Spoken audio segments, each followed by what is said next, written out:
Alors la Ford T est assez spéciale parce qu'elle possède 2 vitesses, mais les 2 vitesses, on les gère avec le pied gauche. C'est-à-dire qu'on a une pédale, on appuie pour avoir la première vitesse et on lâche complètement la pédale pour avoir la deuxième vitesse. Et c'est facile à conduire ? Il faut une bonne habitude, voilà. Alors la direction n'est pas assistée, mais par contre, à partir du moment où le véhicule roule, la direction rentre en dynamique de souplesse. Vous nous emmenez faire un petit tour ? On va aller faire un petit tour, c'est parti. On aurait pu penser que les véhicules de légende soient des voitures de course ou de luxe. Mais depuis la Ford T, les modèles qui marquent notre histoire et notre culture sont surtout populaires. Et populaires au point de se compter en millions d'exemplaires. En France, nous avons déjà la cultissime 2 chevaux, la 4L, ou, dans un autre registre, l'espace Renault. Voici l'histoire des voitures qui sont devenues mythiques parce qu'elles étaient démocratiques. Embarquez avec nous, notre première étape nous arrête sur un modèle bien connu de toutes les générations, dont la voiture fut représentée à l'écran, comme dans le Cornio par exemple. Alain, notre conducteur de Ford T, mais aussi conservateur et mécanicien au musée Henri Malartre à 11 km au nord de Lyon, nous explique la force de ce véhicule inventé avant-guerre et commercialisé après. Je suis Alain Dumont, donc responsable de l'atelier de restauration du musée depuis 1980. Est-ce que je peux vous interroger sur les 2 voitures qui sont devant nous ? Alors oui, tout à fait, il y a 2 chevaux, dont la première qu'on peut apercevoir est un prototype qui a été donc réalisé par André Citroën pour justement pallier au développement de la 2 chevaux qui allait devenir une voiture populaire. C'était surtout pour tout ce qui était expérience de tenue de route, surtout les suspensions et les pneumatiques. Donc c'était avec le groupe Michelin que ce développement s'est réalisé. Qu'est-ce que ça change en termes de technique ? Vous parliez de suspension, de pneumatique. Qu'est-ce que cela apporte ? André Citroën était très inquiet quant à la tenue de route et tout en même temps sans amener de désagréments ou confort. À qui est destinée cette voiture ? Elle est destinée plus particulièrement à des petits budgets, c'est-à-dire qu'à des gens, on va dire, très modestes. C'est une voiture qui a démocratisé l'usage, on va dire, de l'automobile, compte tenu de son prix de base très faible et surtout, on va dire, à la portée de tout le monde.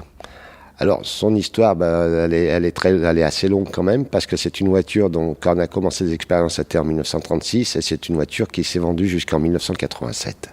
Je pense qu'elle a fait quand même une bonne carrière. La 2 chevaux, c'est le modèle qui permettait à chacun d'aller travailler en voiture la semaine et de partir à la campagne le week-end. Robuste, avec de bonnes suspensions, elle permettait d'embarquer toute la famille. Et c'est aussi ces suspensions qui ont rendu possible la célèbre scène du gendarme à Saint-Tropez. Les voies du Seigneur sont impénétrables. Lui seul connaît la route. Tant mieux. Il est notre guide. Suivons-le, confiants les yeux fermés. Oui, mais on trouverait les parce que ça tourne, voilà.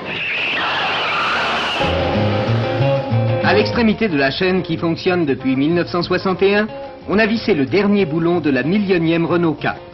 Ainsi, les usines de Billancourt administrent la preuve que l'industrie automobile française se porte bien. L'événement a été salué comme il convenait par les ouvriers et la voiture vedette a fait une sortie fracassante. Les premières Renault 4 avaient fait leur apparition il y a tout juste 4 ans et 4 mois. Produite pendant plus de 30 ans, vendue à 8 millions d'exemplaires dans plus de 100 pays, la 4L est la voiture de tous les records. Elle est la digne héritière de la 2 chevaux de Citroën. Lorsqu'elle est lancée en 61, c'est un véhicule pour les classes moyennes, celles qui, au milieu des 30 glorieuses, allaient se ravitailler dans les grands supermarchés qui fleurissent autour des villes. La 4L propulse littéralement la régie Renault au point de faire naître un dicton populaire « Lorsque Renault s'enrhume, la France tousse ». La marque continue ensuite dans sa lancée et sort la Renault 5 qui traverse les crises. Quelles sont les raisons et les mystères du succès d'un modèle ?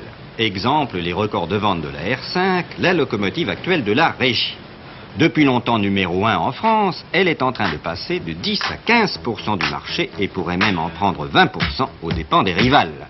Du culot initial au turbo final, essayons de voir comment une invention, car c'en est une, conçue à la veille de mai 68, au beau temps de la société de consommation, rafle encore plus de commandes quand la crise s'aggrave.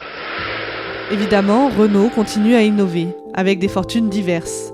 D'ailleurs, quand l'espace Renault sort, elle est sujet à de vives critiques, qui la comparent à un utilitaire ou à une brique.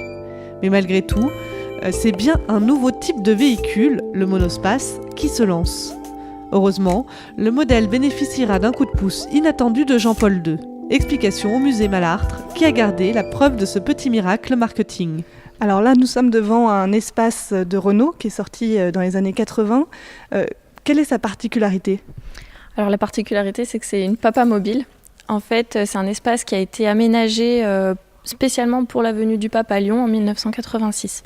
Donc le toit est ouvert afin que le pape puisse saluer la foule. C'était avant l'attentat contre lui. Il y a les drapeaux aussi du Vatican sur les côtés. Il a été aménagé spécialement pour ça. Et ça permet de faire un petit coup de pub, j'imagine, pour Renault ? Oui, c'est évidemment retransmis sur toutes les télés mondiales à l'époque, donc un beau coup de pub, effectivement. Pourquoi cet espace a si bien fonctionné ? Alors déjà, l'idée est nouvelle, en fait.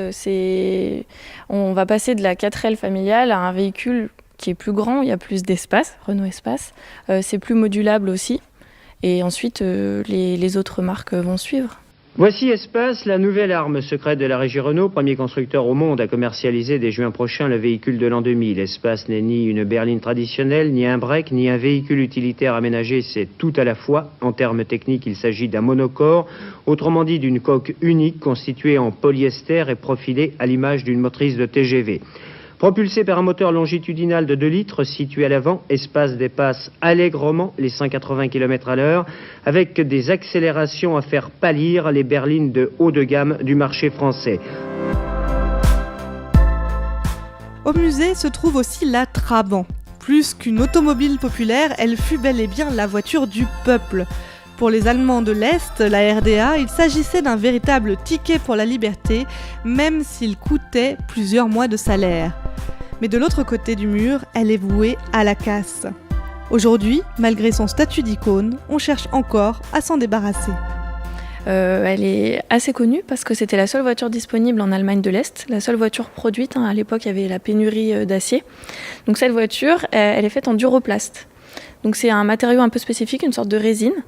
C'est léger et du coup ça coûtait moins cher à produire et du coup c'était la seule voiture disponible là-bas. Le flot des réfugiés s'est un peu tassé aujourd'hui.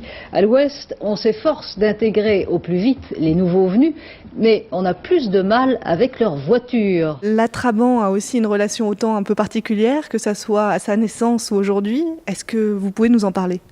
Alors comme c'était le seul véhicule disponible, il y avait des délais assez énorme pour l'obtenir à partir de la commande.